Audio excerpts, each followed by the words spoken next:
Hey viewers, welcome to another game with Casual Pro Gamer.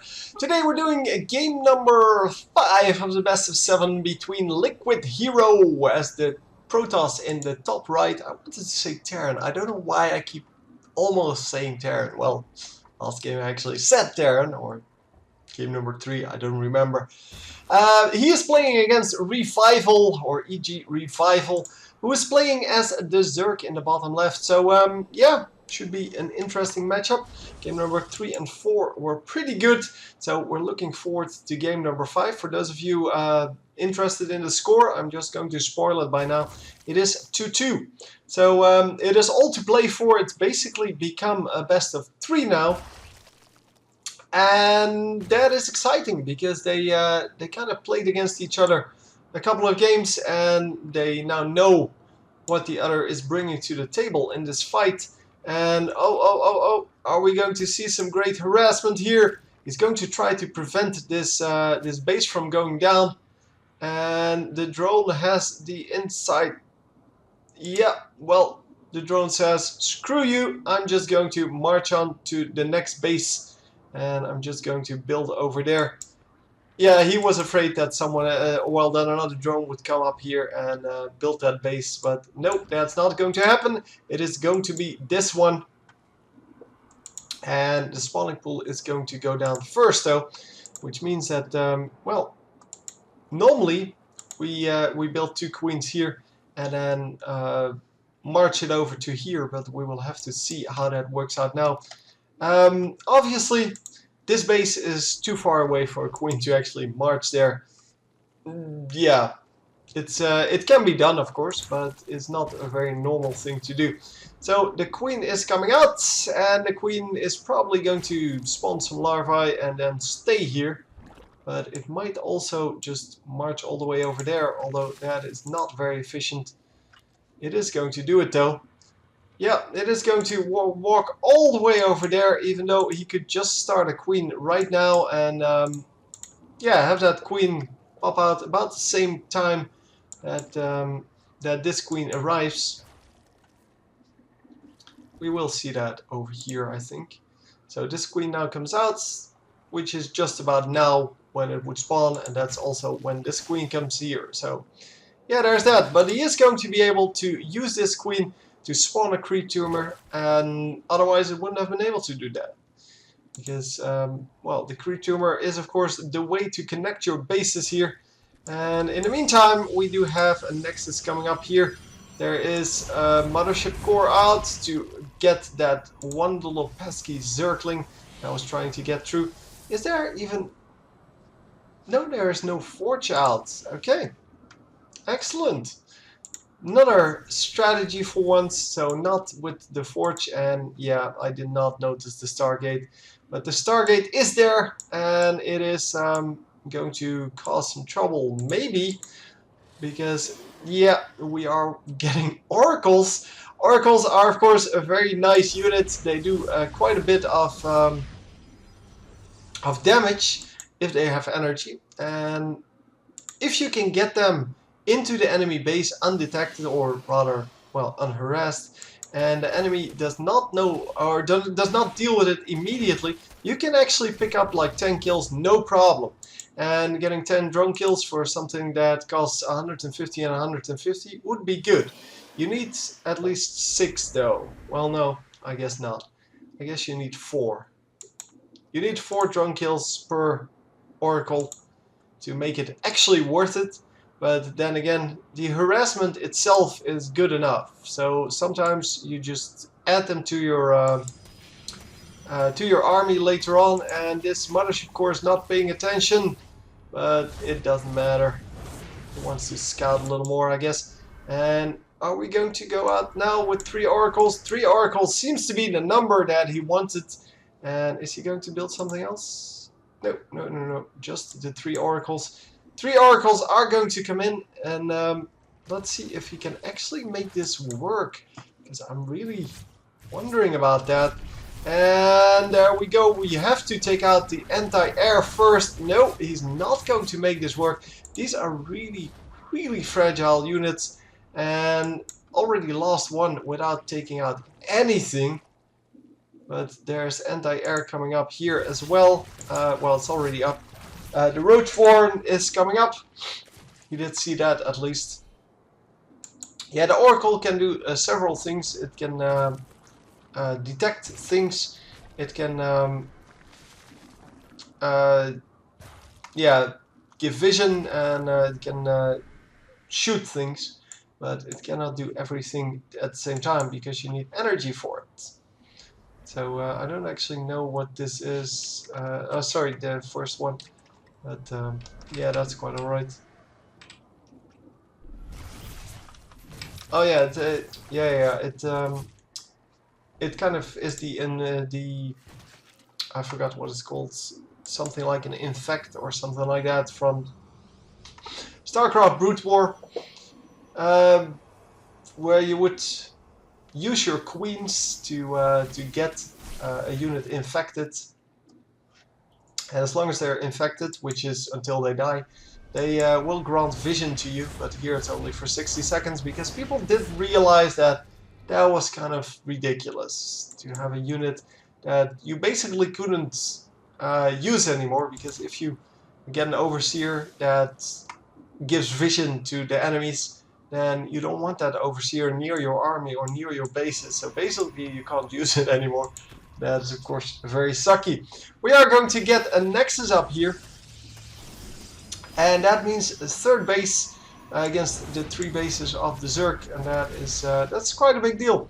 So we are going to get anti-air out immediately, and the Hydralisks are going to be able to snipe this pretty easily. So because he went for air the last 2 games, the Zerg player said, well, I'm just going to build preemptive anti-air. That's why he had those spore crawlers in his bases. He also has the Hydralisks out, even though they're not the greatest ground-to-ground unit. They are awesome at killing stuff in the air as long as they don't die to it. And that was the problem in the last games, of course. If you don't have enough on the ground, you're going to get killed. Or if you don't have enough anti-air in that case. The thing got taken out, by the way. I don't know if people wanted to see that, but it happened just as he moved out with the Oracle, with the Oracles, I should say. So it was not the cause of the building of those spore crawlers, but the spore crawlers, yeah, they were up pretty early, so yeah, that worked out brilliantly. Obviously, this was not a good start for our Protoss player. He wasted quite a bit of minerals on that, well, and gas on that, well, attempted attack, but he still comes out ahead in the resources, so I'm really wondering how that works. He didn't kill anything there. I guess the Zerg player just lost a ton of units, and that is just it. So even though he attacked with, or he got a sneaky attack off, that wasn't the big attack. That wasn't the one that actually caused the difference. The Oracles, yeah, they are really risky to go for. I've never actually seen them be very useful. No, not never. They have been useful in a few games, but most of the time they get shut down immediately. And yeah, here you see the vision. This is for 60 seconds, so it is quite a long time, especially if you can get it on a large group like this. But it is not permanent, so there's that. But if you can see where the enemy army is, then you can actually march in through the other way. As long as you know that you have enough defense going, then you can actually march in through the other way, destroy a base, then recall with your mothership core, for example. And wow, look at this. Taking out an entire base and then going to lose quite a few units, but is it going to be enough? There are too many of these corruptors, and therefore he does not have the ground units that he needs. Well, to flank this, and they are just going to walk out. So the ground units from the Protoss just going to walk out, no problem. And oh, the mothership core gets taken down, obviously, because of all of those corruptors. Yes, so many of them. Last games he didn't produce them at all, even though he was getting harassed, well, killed by, well, air armies only. And oh no, no, wrong rally point. Oh, that is a very costly mistake. Oh, he rally pointed that outside of his base somewhere, probably onto his, yeah, we can see that, yeah, he rally pointed it outside of his base. And he just lost one of his big units for nothing. Didn't even get to shoot anyone. Well, did shoot like once, but... Immortals are so strong, but you do need to keep an eye on them. Because they're also very costly. These, by the way, for those of you who don't know, rich minerals. They do. You mine them with higher amounts, basically. Instead of 8, you get like 15 per trip, or instead of 4, you get 8. I don't know, something like that. Yeah, you basically get double the minerals from that per trip, and that is, of course, a very big deal. And now he needs to sacrifice a smaller unit, but it's not going to happen. Cannot distract this at all. Wow, lots of damage done there by the Zerg player just because the Protoss player wanted to run out of there. And why are these colored in red on the minimap? They're not red. Screw you. They're Zerg units. They are changelings, in case you didn't notice that. Yeah, probably everyone knows that, but yeah, well, for those of you who don't know or are new to the game or whatever, you make them with an overseer. They take the form of your enemy, in this case Protoss, and they will show up on your minimap as being Protoss units. So for the Protoss, they look like Protoss units.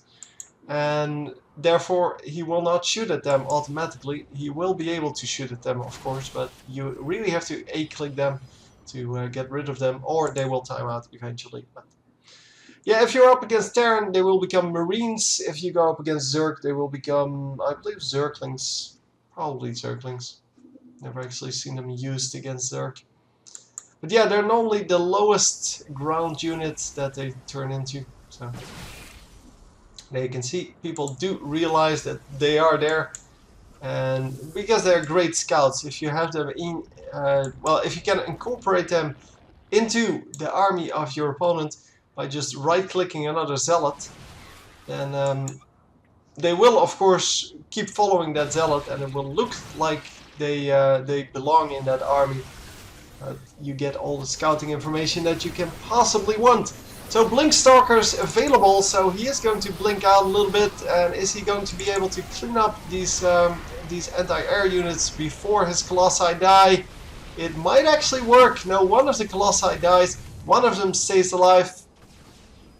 He is, however, going to keep that one, and we are going to march in. We are going to just march into the base. It is 3 bases versus 4, so it should be pretty equal, because the Zerg is 1 base ahead only.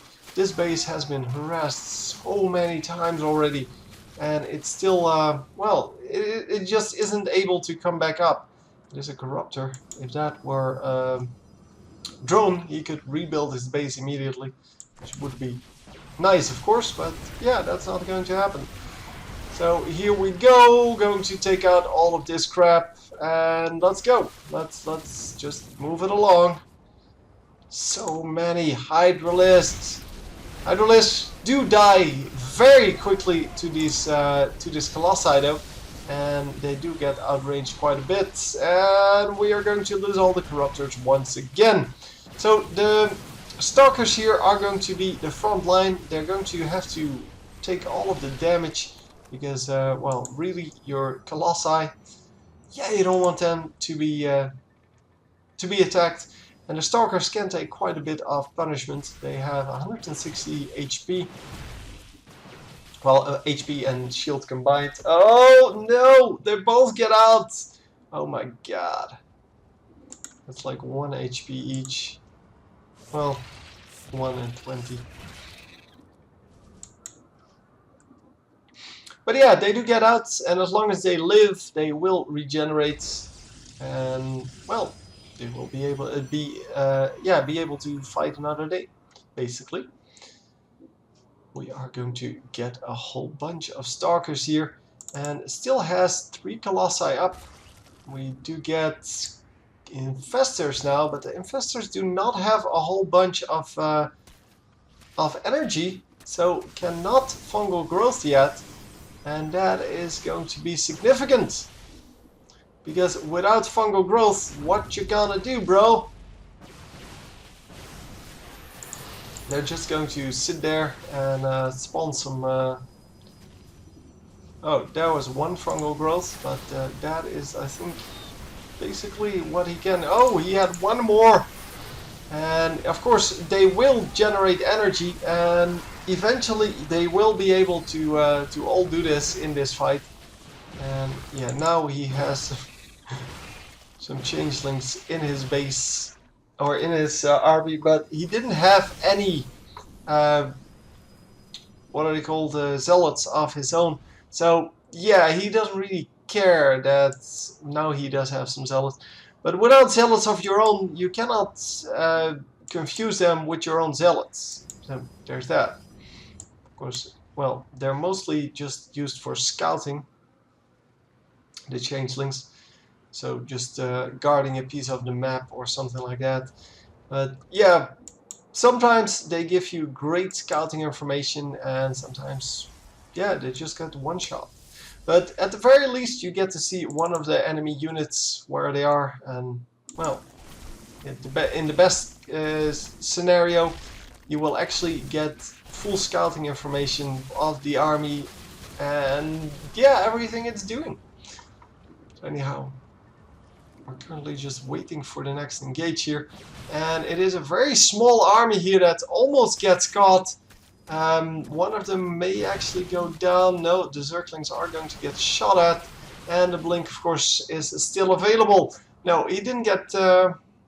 He didn't really get caught. He almost got caught though, without his trusty sidekicks here. And yeah, you really need that damage from those Colossi, because they will actually take out all of these Hydralisks and such in a few shots, and that helps out so much. Of course, the Infestors will take out these Stalkers, no problem, if they get close enough. And there we go, we are going in. We're going to focus these guys, the Corruptors first, and with all of these force fields, there's time enough to actually do that. And he actually got to take out all of that without losing any of his Colossi. I mean, resources lost must be, yeah, in the advantage of the Protoss player, because, well, he took out so many of those Corruptors already, and Corruptors are not free. They're actually relatively expensive, but they do a very good job of taking out the Colossi normally. It's just that he can't really make it work. I guess he needs some distraction units to distract those blink stalkers from going for his Corruptors all the time, because obviously Corruptors, yeah, they are kind of weak against ground units, because, well, they can't really attack ground units. They tend to be very weak against units you can't attack. Yeah, we are going in here. The Protoss player saying, well, we played enough now. It's time to kill you. And the Corruptors get 1 kill, I think 2 kills on these big dudes. Yeah, the Colossi, only 2 remaining, but that should be enough. Yeah, it is enough. The GG comes out from our Zerg player, which means that it is now 3-2 for our Protoss player, and that is, yeah, that's awesome.